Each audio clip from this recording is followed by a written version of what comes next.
I remember going to Noah's house back in the day. There was no cable.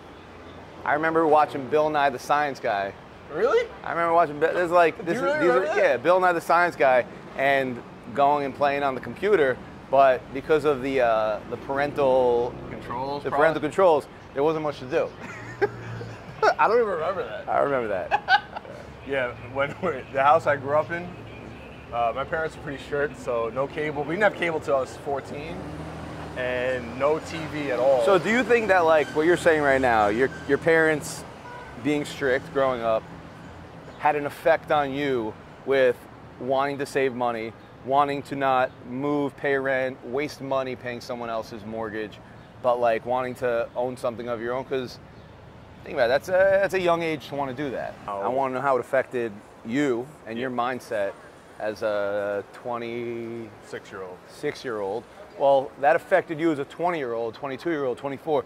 You know, the whole time that's still affecting you on wanting to make conservative choices. Yeah. With your finances. Yeah, so this is kind of a crazy story, but my great uncle, after World War II, I don't even think you know this story, to be honest with you. After World War II, my great uncle, this is in the late 40s, he saved everything that he made in the Army, took out a VA loan, all that stuff. And this is before air conditioning, so what I'm about to say is not, you know, doesn't sound crazy now, but think about it back then. And he bought up swampland in West Palm Beach, Florida. And everyone thought he was crazy. Like, why would you, who's gonna go to Florida, right? Like, why would you do that? It's hot and it's sticky and no one goes there. And he ended up being a very, very wealthy man. And he donated actually half of his wealth to the UJA. And UJA is United Jewish Association, I think. All right. And that always had an effect on me. And, you know, he was like the rich uncle who never had kids, never. So that had an effect on you, I guess, more than in a financial standpoint and investing in real estate standpoint, more than your parents did. Yes. And so, I don't know, I was a little kid and I was like, how did Uncle Sam get so wealthy? Wait, like, and seriously, this is like but like your Uncle Sam, not like Uncle Sam. Yeah. His name was Sam.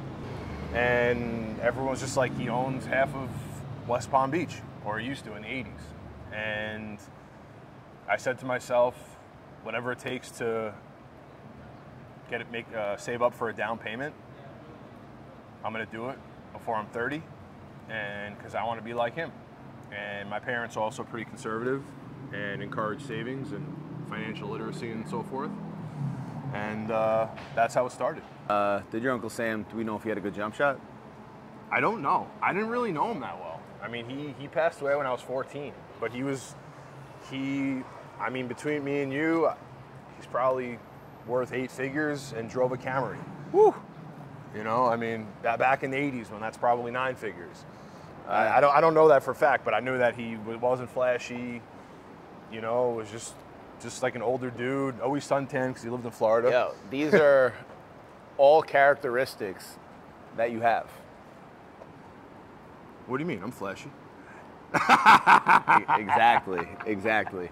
So Noah is like opposite of flashy. Noah will have, you know, when we're younger, Noah will have 100+ K in the bank, but like he'll still wear a $40 pair of basketball shoes and he'll wear them until the bottoms fall off. That's true. That is Noah will wear some sweat shorts, some Champion sweat shorts that he's had since we were 13. Yo, he's dissing me, but I got a sweet place in the West Village.